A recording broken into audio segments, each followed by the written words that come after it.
Como que você vai determinar a necessidade de uma exodontia de terceiros molares?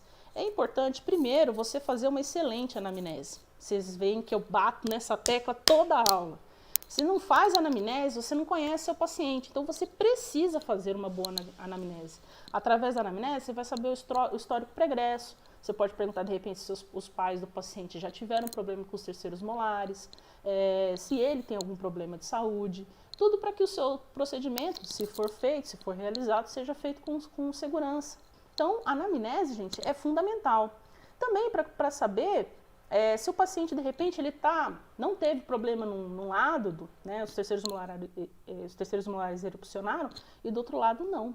Pode acontecer. Então, é importante a gente ter uma ideia aí de como é a saúde do paciente, qual é a história pregressa dele, para poder ter uma ideia, né, para a gente fechar o nosso diagnóstico. Outra coisa importante é você, na hora do exame clínico, não só olhar dentro da boca. É importante você fazer a palpação de gânglios, dos gânglios linfáticos, porque se o terceiro molar já apresenta uma infecção, você vai ter um infartamento dos gânglios. Normalmente são os gânglios sublinguais, e se forem os dentes inferiores, e cervicais, se forem os dentes superiores. Então você tem aí a ATM, a dor, se tiver dor e inchaço, né? E a presença de secreção. Além disso, também é importante você pedir exames complementares. Um deles é a radiografia. Radiografia panorâmica para avaliação de terceiros molares, para mim, ela é ideal. Ela vai te dar um bom panorama de como as estruturas próximas ao dente, se existe algum problema aparente, se existe algum problema sério, que talvez você não consiga resolver dentro do seu consultório, mas dessa forma você consegue fazer com mais segurança. As periapicais, elas podem ajudar durante a cirurgia, né?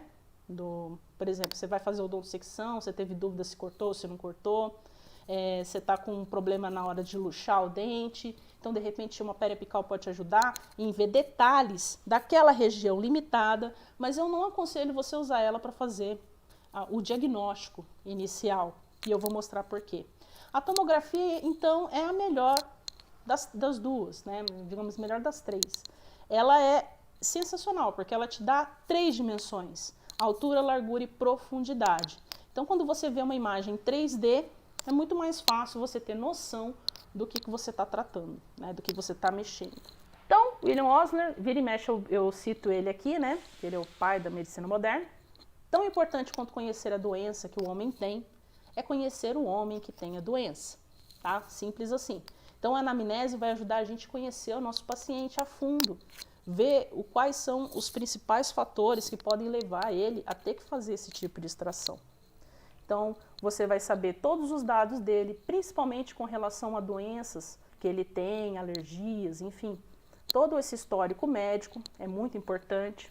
Se ele possui hábitos deletérios, como comer muito doce, fumar, ingere drogas, bebidas alcoólicas.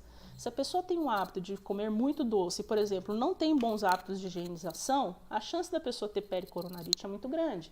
De repente, esse é um fator que pode ser usado para você fazer a remoção. Assim, olha, esse paciente não tem uma boa higienização. Eu vou conseguir fazer com que ele se condicione a fazer uma boa higienização? Não vou. Então, ou sim, vou. Aí vai depender do que você vai fazer durante a sua anamnese. Mas ela vai te dar uma boa ideia do que você está mexendo, em quem que você está colocando a mão.